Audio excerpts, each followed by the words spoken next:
Hello hello, आज चाहिँ मेरो जन्मदिन। म उठेँ अनि नुहाएँ, फ्रेस भएँ अनि पानी चढाएर यसो पूजा गरेँ। साथीले ल्याइदिनु भएको गिफ्ट यसो ट्राई गरेँ, कस्तो राम्रो ल्याइदिनु भएको रहेछ। अनि मैले चाहिँ मेरो जन्मदिनमा म मेरो खुद्रुके फोड्छु भनेर आफूले कमाएको आफ्नो स्यालेरी आएको दिन चाहिँ सधैँ 10% चाहिँ खुद्रुकेमा हालेर अनि अरू चाहिँ नेपाल पठाउँथेँ। आफूलाई खर्च राखेर अनि नेपाल पठाउँथेँ। बिचमा त्यस्तै भयो, हाल्नै सकिनँ मैले अनि त्यत्तिकै राखी छोडेँ। म जन्मदिनमै फोड्छु भनेपछि जन्मदिनै फोड्छु भनेर राखी छोडेँ।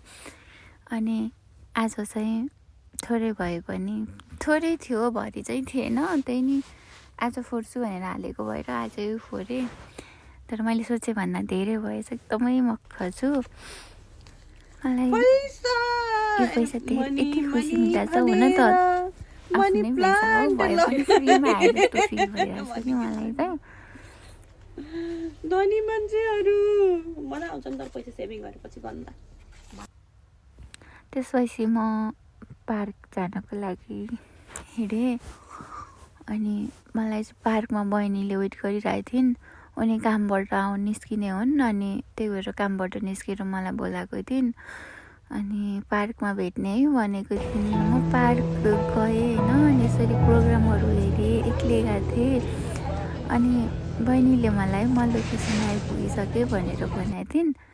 तर लोकेसनमा उनी पुगेरै नछिन्, यहाँ पुगेर के गर्दै थिइन् अनि मलाई लोकेसनै दिनन्। म यसै उसै पार्कतिर साकुरा हेर्दै बस्न थालेँ। यतै कस्तो आनन्द आइरहेको थियो यसरी हेर्न ओर्न। अनि यतातिर चाहिँ मन्दिरको साउन्ड आइरहेको थियो कि कस्तो आनन्द भइरहेको थियो। अनि त्यसपछि उनले लोकेसन पठाइन् मलाई। त्यसपछि जाँदैछ तिमी त राम्रो भएर बोलाएर केटी त डेकोरेसन गरेर बसेको रहेछन्। आफू राम्रै भएर आइछन्, प्रिन्सेस भएर आइछ है भनेर भनेको थिइन्। तर म भूत जस्तै भएर गएको थिएँ। मलाई नदेखाउने बढी भएको मान्छेलाई देखाउ के। रमाइलो भएको थियो। अनि हामीले चाहिँ कस्तो राम्रो क्युट केक ल्याइदिएको रहेछन्, किनकि हामी दुईजना मात्र थियौँ नि त। खानालाई पनि ठिक्क हुने, देख्छ नि कति सानो ठिक्क कस्तो राम्रो। अनि मलाई चाहिँ गिफ्टहरू पनि कति धेरै आएको छ। Happy birthday. हामीले केक खायौँ।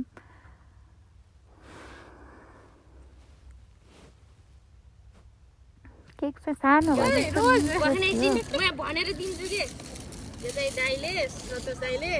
अर्डर गरेर। मलाई कस्तो खुसी लागेको थियो यो मैले गिफ्ट पाउँदाखेरि चाहिँ। अनि मैले केही सोचेकै थिइनँ अनि मलाई उहाँले गिफ्ट पठाउनुहुन्छ भनेर। मेरो माइलाई धेरै धेरै धन्यवाद यसरी सम्झेर अनि मलाई पठाइदिनु भएकोमा।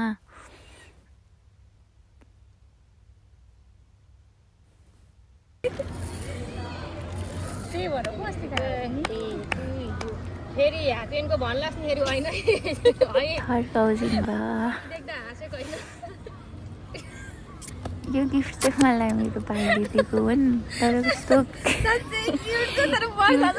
मलाई हाँस उठेको थियो।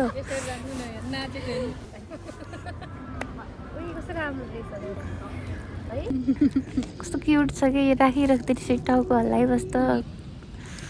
चटपटी खायौँ, त्यसपछि हामी फर्क्यौँ। कस्तो बजार जस्तो लागेर रहेछ उयो पार्कमा। यो चाहिँ मेरो गिफ्ट मलाई बहिनीले दिएको हुन्। Thank you.